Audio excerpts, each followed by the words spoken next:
우리 하나님의 말씀 마태복음 7장 13절 14절 말씀 함께 공독하겠습니다. 좁은 문으로 들어가라. 멸망한 인도하는 문은 크고 그 길이 넓어 그리로 들어가는 자가 많고 생명으로 인도하는 문은 좁고 길이 협착하여 찾는 자가 적음이라.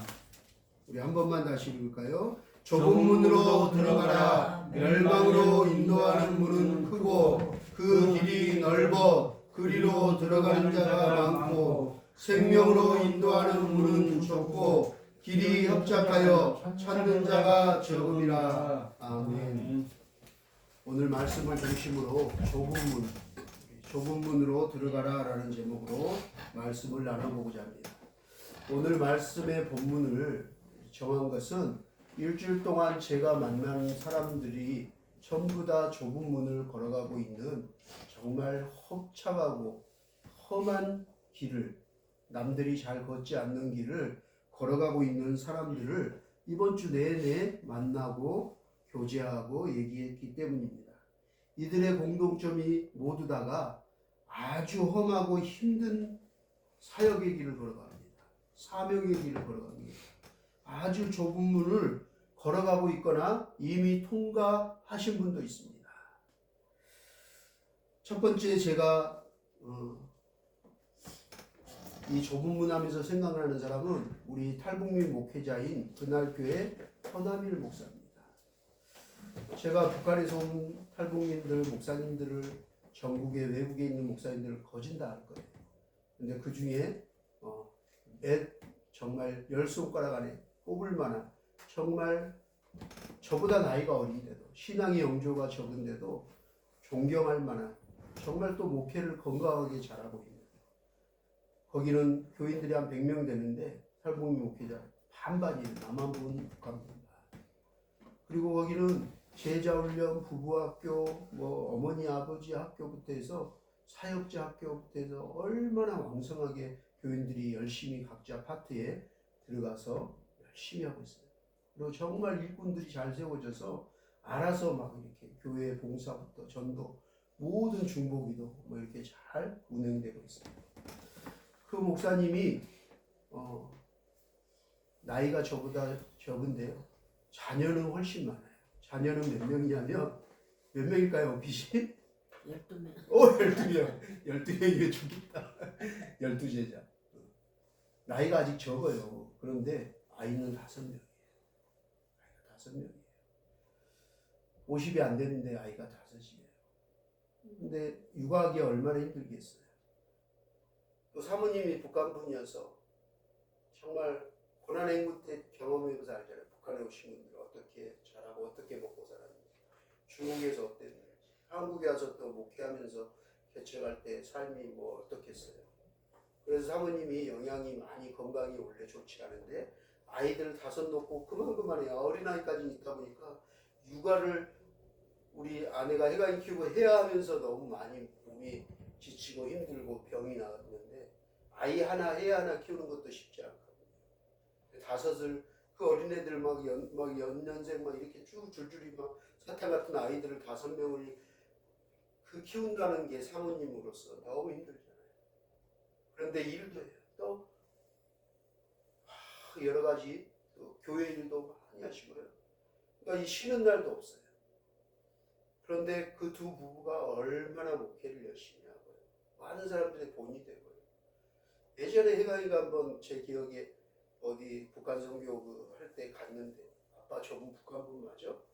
왜? 그랬더니 내가 본 목사님 중에 가장 발음도 가장 아나운서처럼 정말 명확하게 얘기를 은혜롭게 잘하신다고 했던 기억이 나요. 참 이렇게 큰 우리나라 건강하고 대형교회에서도 부교육자를 굉장히 오래 하셨어요. 그래서 탄탄하게 잘 이렇게 멋지게 걸어가고 있어요. 북한에 나중에 개방되면 북한 교회를 위해서 크게 쓰임받을 거라고 생각을 해요. 그런데 거기 사모님이 암이 걸렸어요.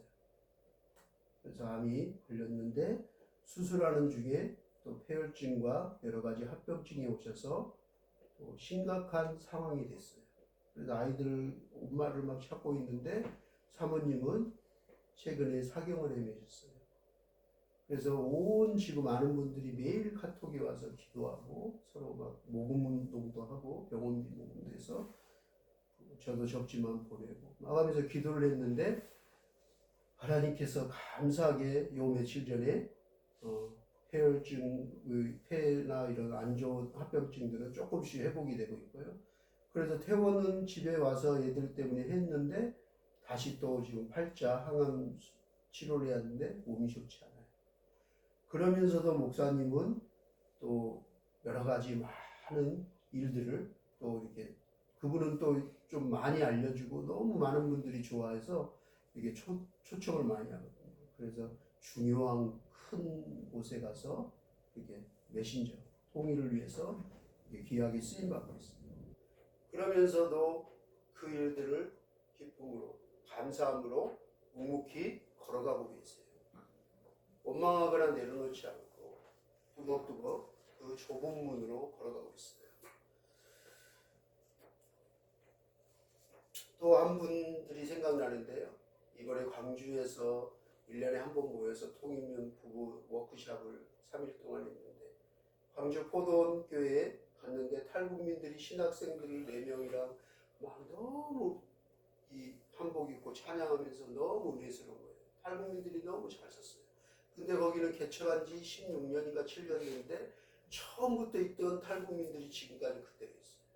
전국에 유일하게 탈북민 교회 중에 원년 멤버들이 그대로 남아있는 교회는 거기 하나밖에 없대요. 우리 탈북민 교회 전국에 지금 72개가 있는데 그냥 탈북민들 왔다 가고 떠나고 막 또 몇 년 지나면 또 다른 사람들이 오고 막 이런데 거기는 꾸준해요. 그런데 그분들이 잘 성장을 했어요. 그런데 그렇게 했던 원인을 그 탈북민들이 간증을 하는데 남편 목사님 때문에 정말 예수님같이 섬겼대요. 그 진심이 느껴져서 목사님이 와서 떠나지 않았는데 목사님이 최근에 작년 재작년에 돌아가셨어요. 갑자기. 그런데 이 교인들 탈북민들이 특히 슬픔이 많았는데 탈북민들이 교회를 떠나지 않고 지키자고 하면서 사모님을 세워주셨어요. 사모님은 정말 진짜 너무 소녀 같고요.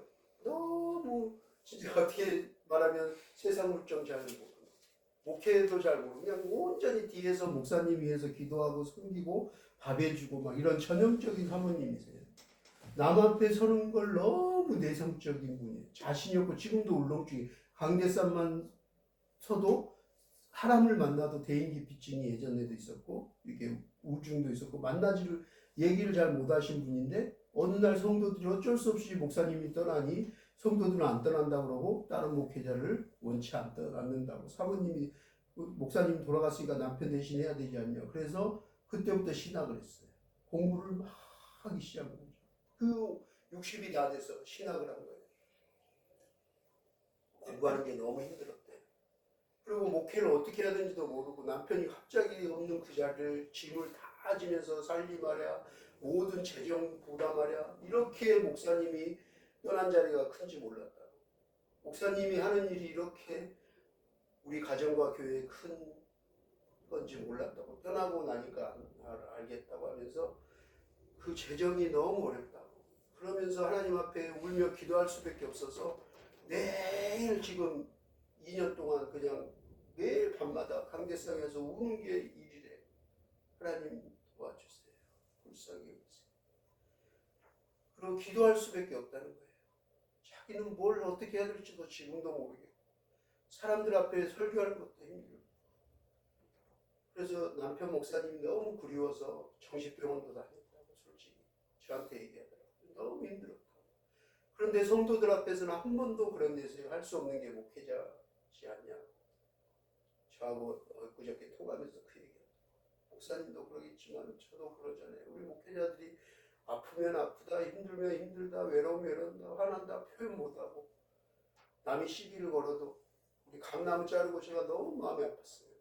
그런데 제가 사진을 찍어서 카톡을 보냈어요.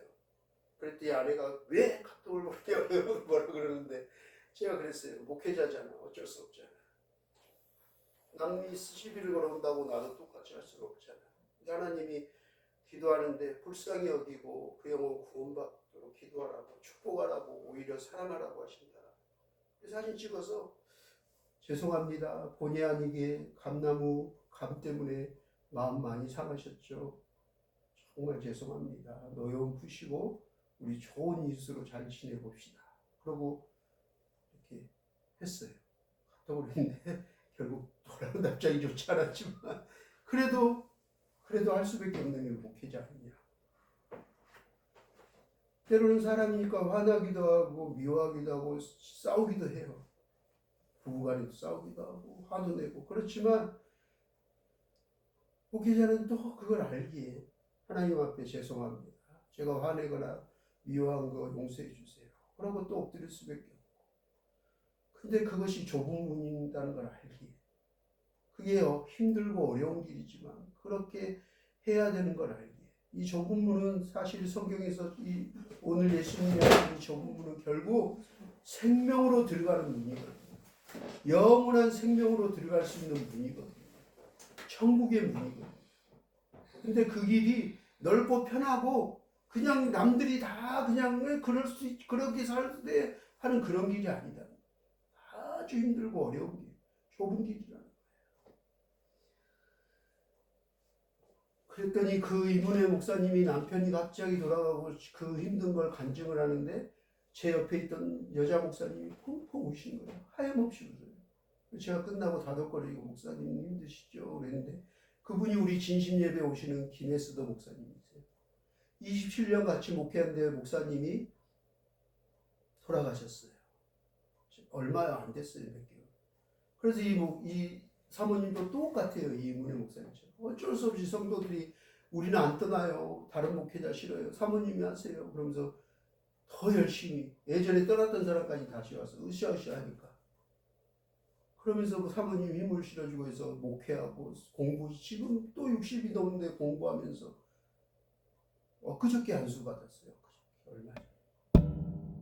근데 사모님이 또 일본에 병이 와서 사경을 해냈어요. 정말 죽을 거라고 막 병원에서도 포기를 하고 너무 심각한 상태였어요. 정말 말도 안 되는 상태. 저희가 얼마나 기도했는지 몰라요.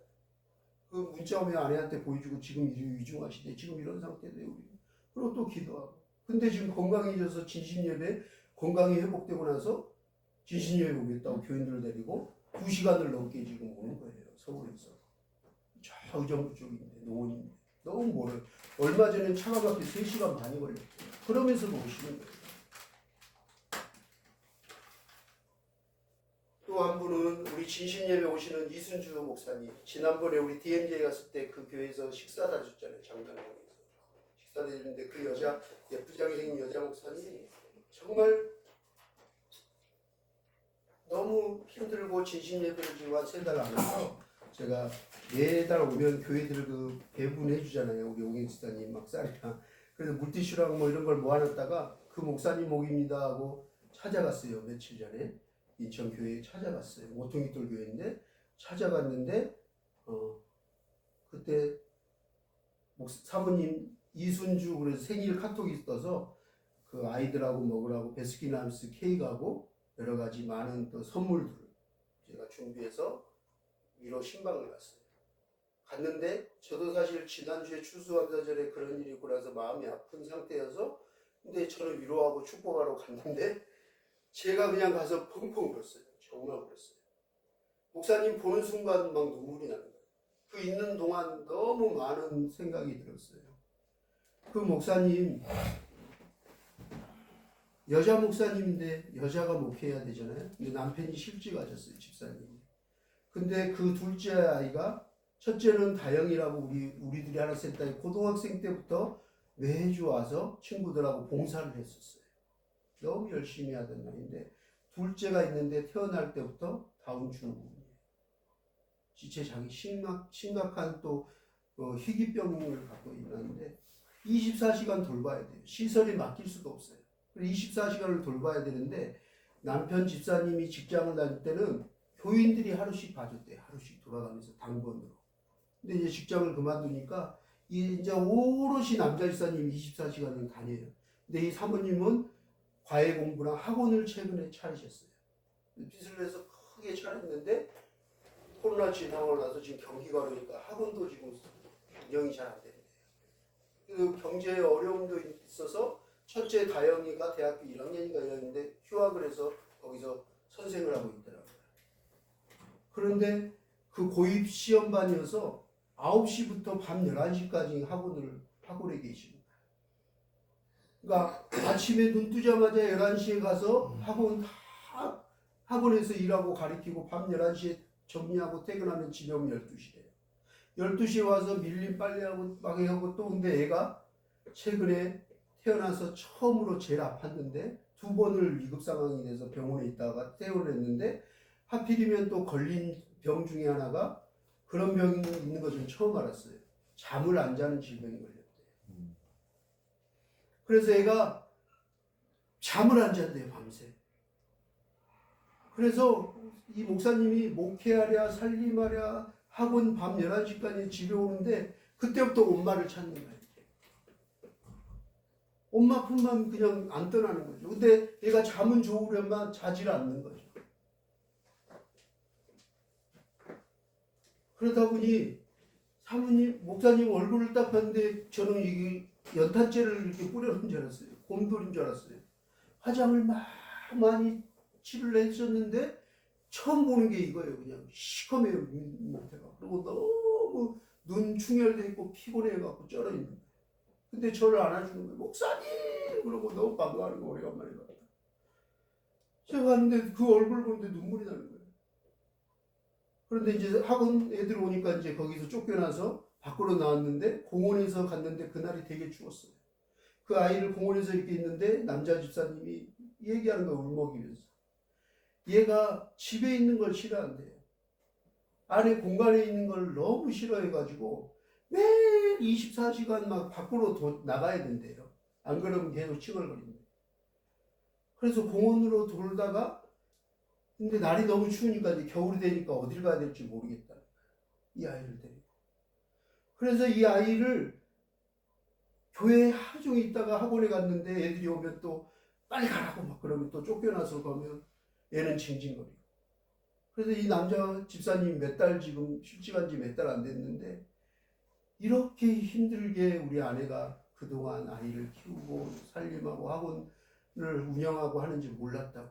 그래서 이렇게 눈물이 흘러가시고. 그리고 교인들에게 너무 고맙다고. 이런 줄 몰랐다는 거예요. 자기가 직접 해보니까. 자기 자식인데도 너무 이렇게 힘든데 어떻게 태어날 때부터 지금까지 거진 20년 가까이 그 아이를 돌아가면서 그것도 불평 한마디 안 했다는 거예요. 교인들이. 그냥 당연히 감사함으로 오늘은 우리 집에서 막 돌볼게. 내일은 김 집사님 하면서 365일을 20년 가까이 성도들이 해줬다는 거죠.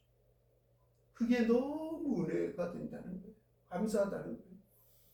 그래서 추수감사절에 그 밖에서 별 떨고 있는데 그분이 감사 얘기만 하는 거예요. 이래서도 감사하고 저래서도. 근데 저는 그게 그날 갔는데 이렇게 감사해야 되는데 여호와께 감사라고 했는데 말도 안 되는 상황에서 불평하는 게 아니고 이 좁은 길을 걸어가고 있는 분들이 감사하다는 거예요. 그래서 너무 부끄럽기도 하고 많이 울었어요. 그리고 제가 오히려 위로를 받고 왔어요. 그런데 그 다음 날인가요? 엊그저께 금요일 날은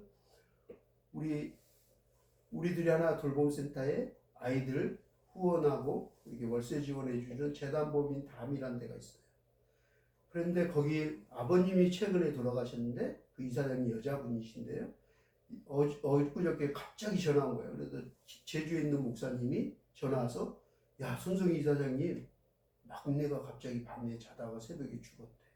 숨이 멈춰버렸어. 나 지금 공항 가는데 이 목사 빨리 와. 그래서 아산병원 갔어요. 형하고 누나 둘이 있는데요. 막둥이래. 근데 그 집의 존재, 가정의 사랑과 웃음, 기쁨의 모든 그런 집안 막둥이였대요. 그 아이가 정말 장애가 너무 심하지만 태어날 때부터 아니 4살 그 아이가 그러지만 항상 웃고 장난꾸러기고 애교가 많대. 엄마한테 맨날 뽀뽀하고. 그래서 그 이사장님이 애증의 아픈 손가락이었대. 셋째까지 형 누나는 너무 잘 성공했대요. 잘 커졌대요. 근데 항상 22살인데요 이번에 22살이 됐는데 이 아이를 너무 애지중지 아픈 손가락으로 돌볼 수밖에 없습니다. 그래서 형 누나들이 같이 맨날 놀아주고 그랬대요. 근데 특히 바로 위에 누나가 나이 차이가 안 나서 친구처럼 너무 잘 지냈대요. 근데 그 셋째가 완전히 넋이 나가 있더라고요. 계속 울고 있더라고요. 하니까. 올 때까지 울더라고요.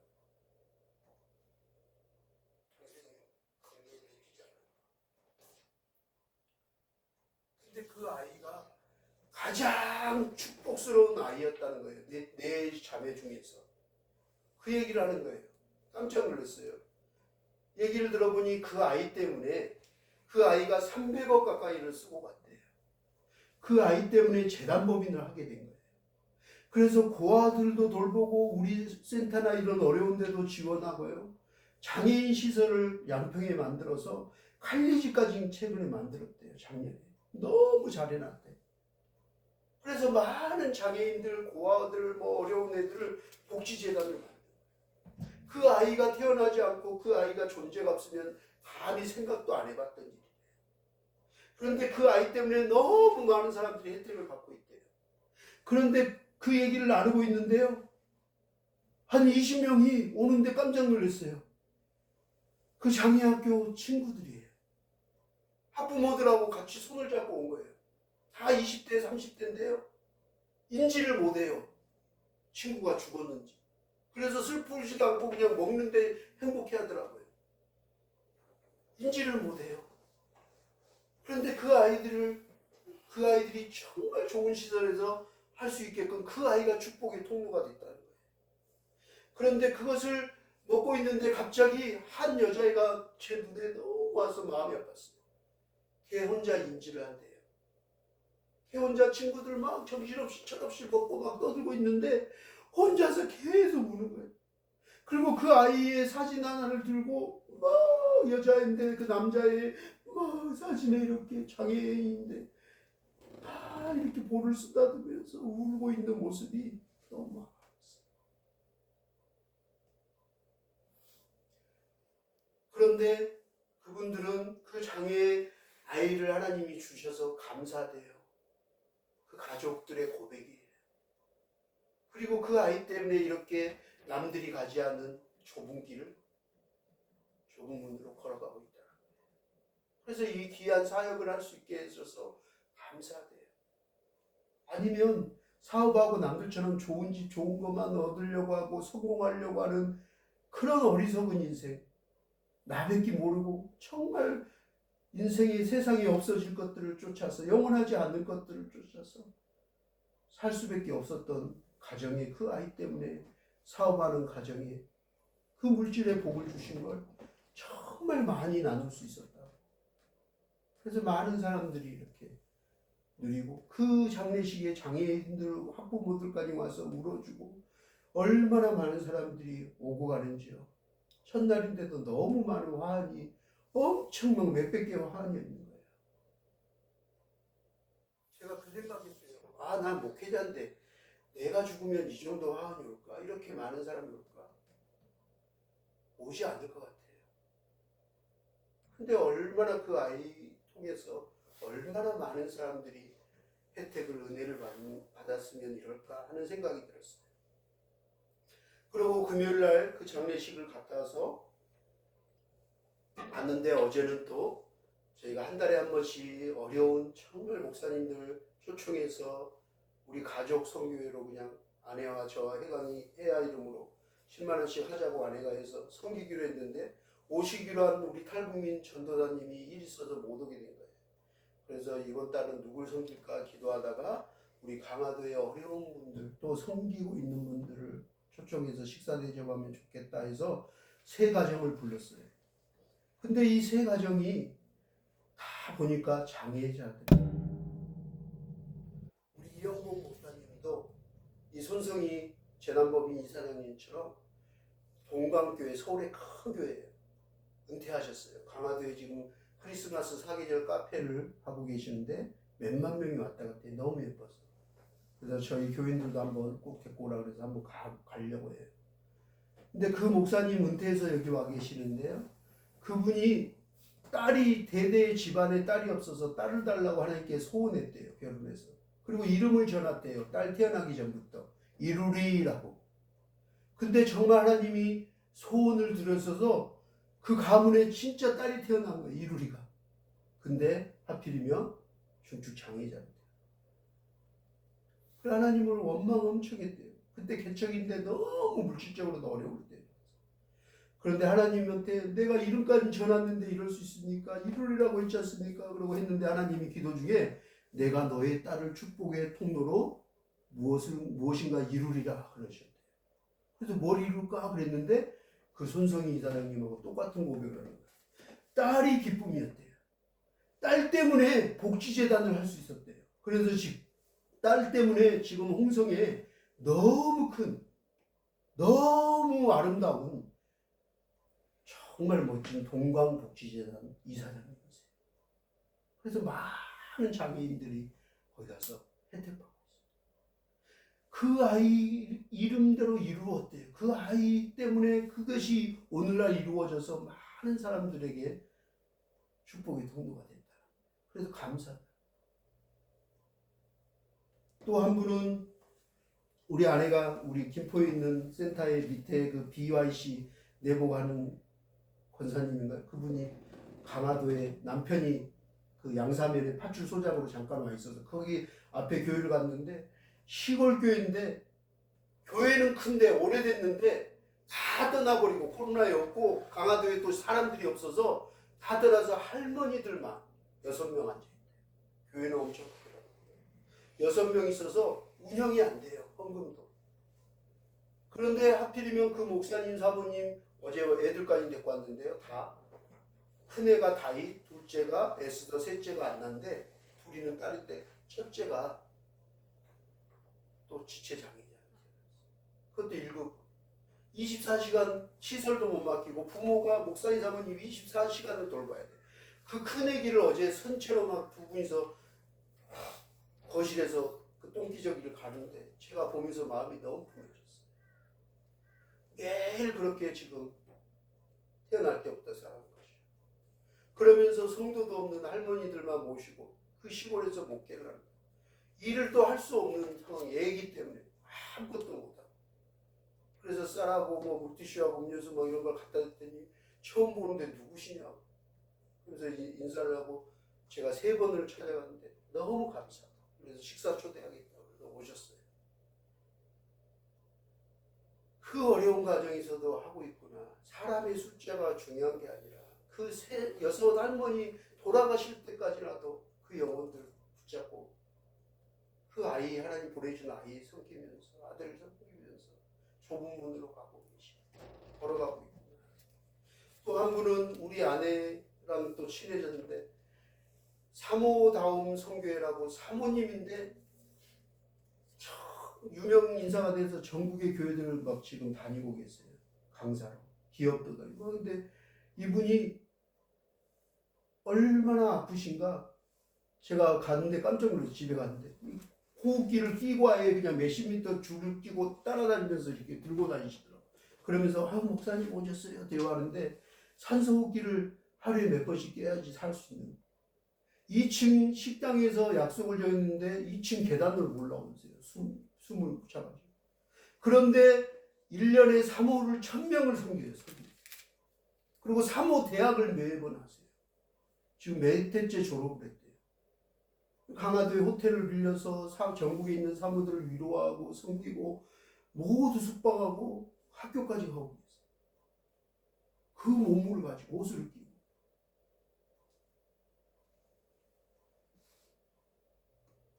그러면서 오늘 말씀이 생각났어요. 야, 남들이 보기엔 이해가 안 가. 왜 저러면서 저 힘든 목회를 하고 있지? 왜 저런 일을 하지? 자기네도 지금 저렇게 코가 석자인데 다른 어려운 사람들을 섬긴다고? 한다고? 포기할 만도 한데 포기하지 않고 걸어가고 있다고? 그 아주 좁고 협착한 좁은 문을 걸어가고 있구나. 오늘 본문 말씀이 생각났어요. 그런데 예수님이 인생에는 두 가지 문이 있다. 너희들 인생의 마지막에 만날 문이 두 개가 있는데 하나는 좁은 문이요 하나는 넓은 문이다. 근데 그 좁은 문은 생명의 문이요 영원한 생명으로 들어가는 천국의 문이 되지만 넓은 길은 멸망의 길이다. 심판의 죽음의 지옥의 문이 열릴 것이다 라고 얘기했어요. 그분들의 공통점은 그 이 땅에서는 너무나 힘들고 어렵고 남들이 가지 않고 남들이 하지 않는 일이지만 그 좁은 길이지만 그것이 영원한 생명, 이 땅에서 사라지고 멸망당하지 않고 영원한 천국으로 갈 수 있는 문임을 알기에 그 천국 소망을 가지고 믿음으로 걸어가고 있는 거예요. 그러면서 지치고 포기하고 싶은 제 마음에 일주일 내내 그런 분들과 교제하게 하시고 장례식장 가게 하시고 식사하게 하시면서 야, 나보다 더 힘들고 어렵고 좁은 길을 걸어가고 있는 분들이 있구나. 그러면서 불평하고 원망하고 낙심하던 제 자신이 부끄럽고 하나님 앞에 회개했어요. 아, 나는 오히려 감사할 게 이렇게 많은데.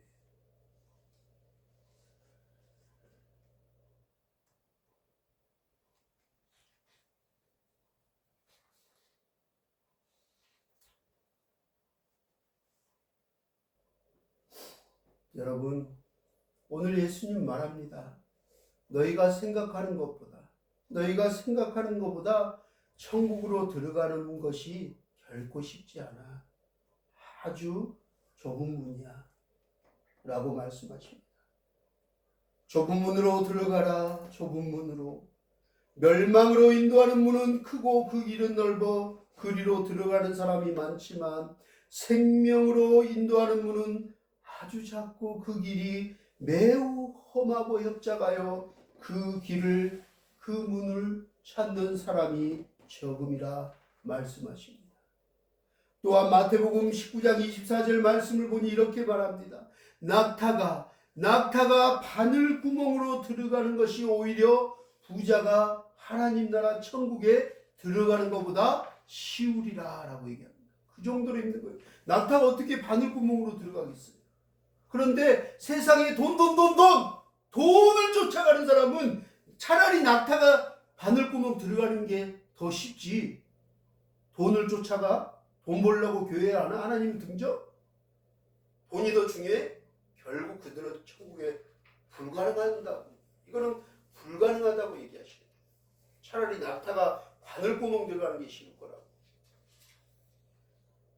세상 모든 사람들은 다 천국에 가고 싶습니다. 슬픔도 고통도 두려움도 아픔도 없는 죽음도 없는 천국에 나가고 싶어합니다. 그러나 예수님께서는 단연코 말하십니다. 천국으로 들어가는 사람은 적을 거라고.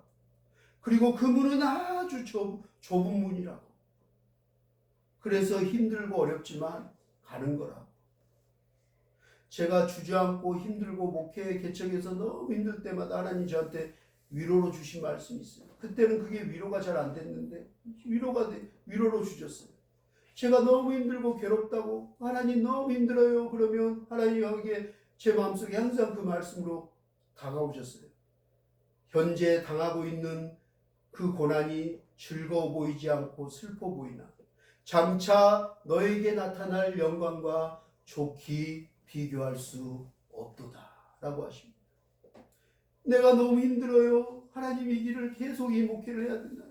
포기하고 싶어야 하며 하나님이 지금은 힘들고 어렵고 슬퍼 보이나 장차 그 영광에 좋게 비교할 수 없도다. 그날이 오면 그 고난보다 좋게 비교할 수 없는 영광이 영원한 은혜의 축복의 날이 그 문이 열릴 것이라. 조금만 애야 참아라 라고 하셨어요. 그 길이 축복의 길이다. 생명의 길이야. 영원한 길이야 라고 하셨어요. 여러분, 이 좁은 문에 대해서 잠깐 한번 알아보도록 하겠습니다. 예수님이 이 말씀을 하실 당시에 그 예루살렘 성에 들어가는 성문이 여러 개가 있었습니다. 그 문을 통과해야지만 들어갈 수 있어요. 그런데 그 성문은 아침에 열었다가 저녁에는 해가 지면 굳게 닫아버립니다. 날이 저물면 모든 큰 물들은 다 잠가버리기에 시간이 늦거나 급한 일을 보러 타지에 갔다 온 사람이나 밤중에 멀리서 돌아온 사람들은 문이 다 잠겨버렸어요. 그런데 유일하게 하나 열린 문이 있어요. 그게 아주 좋은 문. 허리를 숙이고 들어가야 되는 문. 그 유일한 문이 성 안으로 들어갈 수 있어요. 그래서 다른 적군에게부터, 다른 승냥이와 사자나 짐승들로부터 지켜줄 수 있는 그 요새 안전한 예루살렘 성 안으로 밤에 들어올 수 있는 거예요. 그러나 그 작은 문은 사람만 겨우 통과해야 되게끔 만들어놨어요. 그래서 짐을 가지고는 통과할 수 없게 만들어놨어요. 일종의 비상구 역할만 하는 문이에요. 실제 가보면, 제가 예루살렘에 가봤잖아요.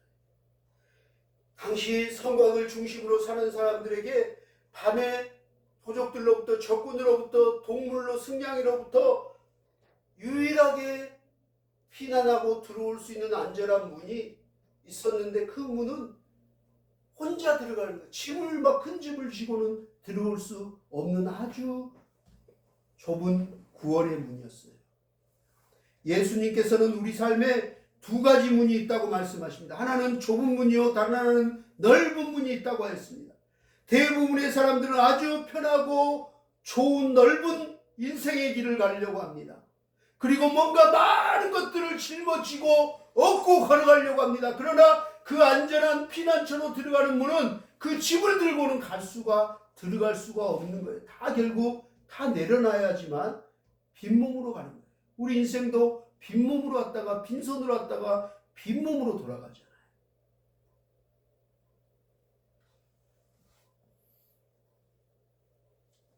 여기서 말씀하시는 넓은 문이란 하나님의 말씀을 따르지 않고 자기 이익과 자기 생각과 자기 고집대로 세상의 방법을 따라 살아가는 사람들의 인생의 문을 의미합니다. 하나님보다 먼저 돈을, 하나님보다 쾌락을, 하나님보다 세상의 것들을, 세상의 의식주를 위해서 돈을 쫓아 따라 사는 사람들을 말하는 것입니다. 이런 사람들은 적당히 죄와 타협하면서 쾌락을 즐기며 살아간다고 합니다.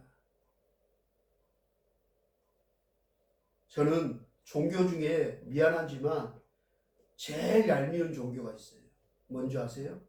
지금 이스라엘 유대인과 하마스 이슬람은 엄청 싸우고 있지만요, 사실은 우리 기독교인들이 지금 물에 물 탄 듯 술에 뜯은 듯 코로나 지나니까 주일 예배도 안 나오고 교회 떠난 사람도 많고 막 그냥 대충 누워서 뭐 영상으로 예배 보고 이러고 편하게 하지만, 이슬람과 유대인과 하마스는요, 어렸을 때 태어날 때부터 어른이 될 때까지 성인이 되려면요, 성인식을 통과하려면 토란, 경전, 율법을, 모세오경을 다 외워야 돼요.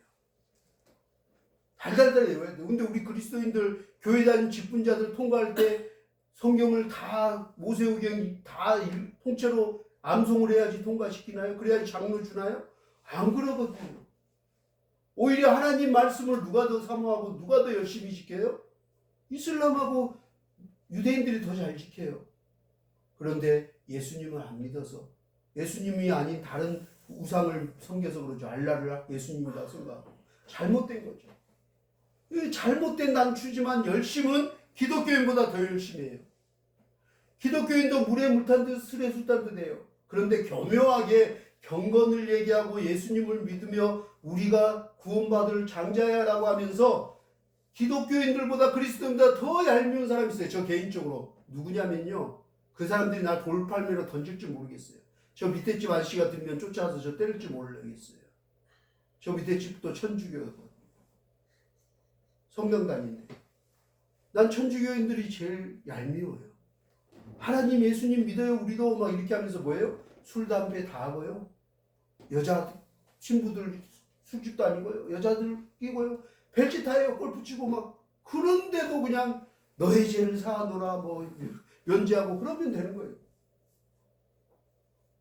엄청 막 거룩하고 똑같은 예수님을 믿고 하나님을 믿는다고 하는데 이거는 그걸 포장해서 빠져나갈 수 있는 길을 다 뚫어놓은 거예요, 사실. 근데 지금 기독교인들이 닮아가는 거예요, 지금.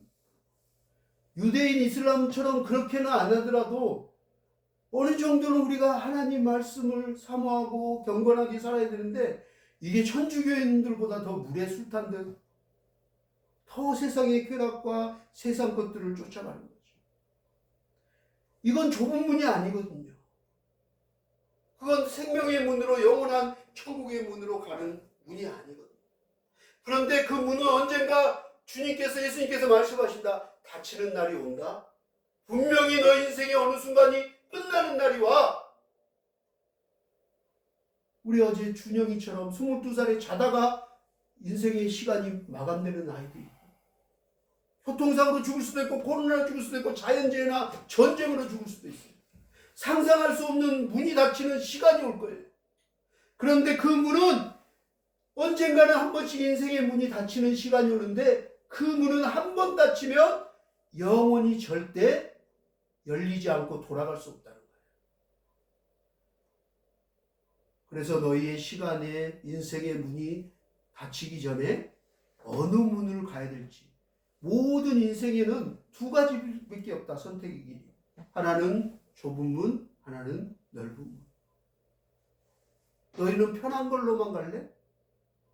신앙생활도 교회도 그냥 편한 대로만 찾아가. 교회 봉사는 하고 싶지 않아. 그런데 대형교회들이 문제가 대형교회 권사님이 얘기해요. 우리 교회는요 지금 10,000명이 넘어서 막 부러움의 대상이 되고 성공해서 건축도 어마어마하게 하고 아이들 막 놀이방부터 시설이 막 이라고 자랑하는데요 일꾼이 없대요. 봉사라 그러면 아무도 안 한대요. 왜냐? 큰 교회 그냥 편안하게 영화관 오듯이 쇼핑 오듯이 예배 일주일에 한 번 와서 드리는 사람들이 거짓 10,000명이 되는 거죠. 일주일에 한 번 와서 그냥 편하게 있다 가는 거예요.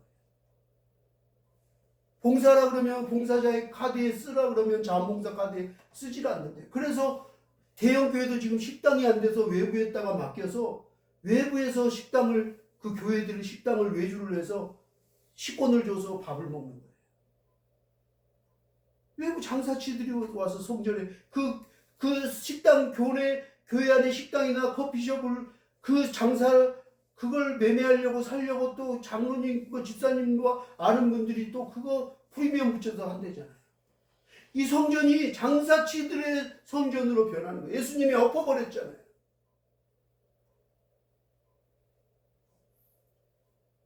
사람들은 편하게 신앙생활을 편하게만 가려고 하죠. 지금 세상은 편안함, 안락함, 익숙함에 너무 빠져있는 거죠.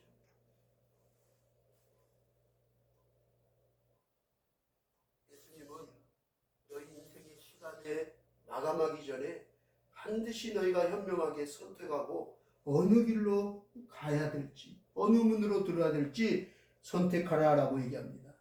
그런데 그 문 마지막 들어갈 때 다 내려놓고 빈몸으로 왔으니 빈몸으로 돌아갈지라 라고 얘기합니다.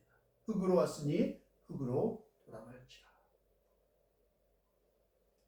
그래서 마지막에는 하나님 앞에 물질도 명예도 모든 것들을 다 하나님 것입니다. 인정하고 내려놓고 고백하는 자만이 들어갈 수 있느니라 라고 얘기하십니다. 이 구원의 문은 쉽지 않아요. 어려워요. 가기 싫어요. 하기 싫어요. 그래서 많은 사람들이 교회 안 다니죠. 다녔던 사람들도 세상에 가니까 편하네. 코로나 왔더니 예배 드린 게 이렇게 편하네. 신앙생활하기, 직분자 생활하기 이렇게 편하네. 그래놓고 넓은 길로 가버리는 거죠.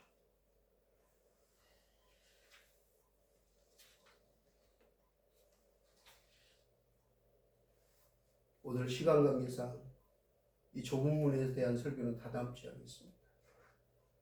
오늘 한번 우리가 어떤 문으로 걸어가고 있는지, 어떤 문으로 걸어가야 되는지, 마지막 우리 인생에 두 가지 문이 펼쳐질 텐데 그 문이 어떤 문일지 과연 한번 생각해 보면서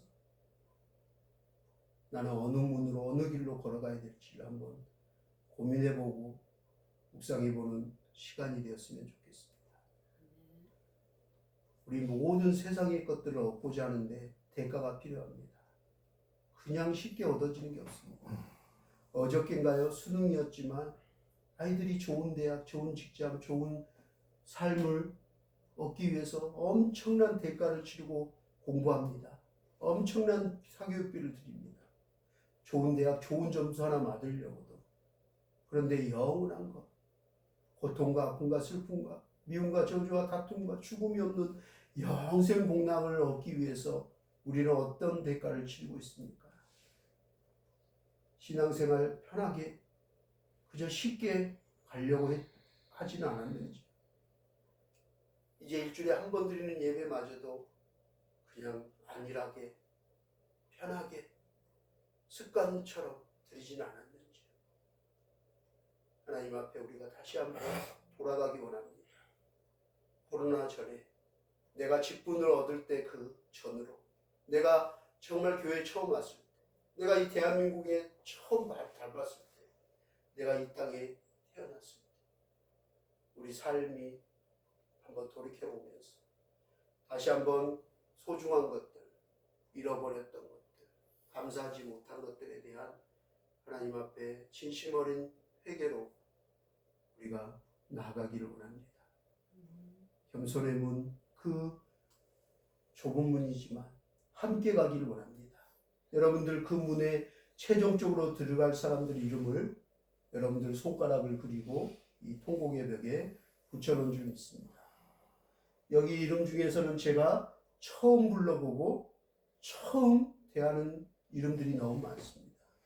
얼굴도 본 적이 없고요. 누군지, 고향이 어디 지금 사는지도 몰라요. 그들에 대해서 아무것도 모르지만 이 통곡의 벽에 손에 기회만 되면 어제 밤에도 와서 기도했어요.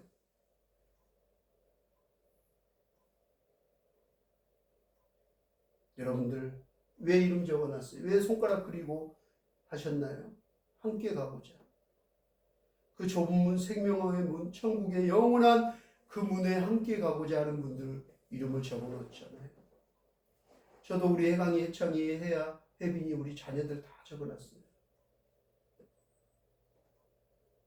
우리 함께 좁은 문이지만 그것이 영원한 문이요 생명의 은혜의 축복의 문임을 믿고 함께 걸어가기를 주님의 이름으로 축원합니다. 기도하겠습니다. 기도하겠습니다.